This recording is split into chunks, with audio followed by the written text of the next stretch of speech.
family. Family, muri.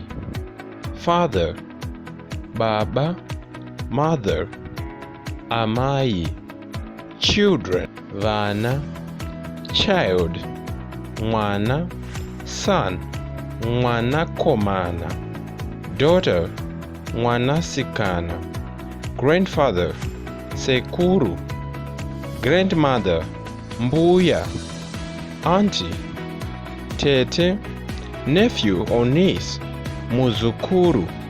Son-in-law, mukwasha. Daughter-in-law, murora. Mother-in-law, ambuya. Father-in-law, tezara. Firstborn, dangwe. Lastborn, gotwe. Twins, mapacha. Parents, vabereki. Stepmother, amai. Stepfather, baba.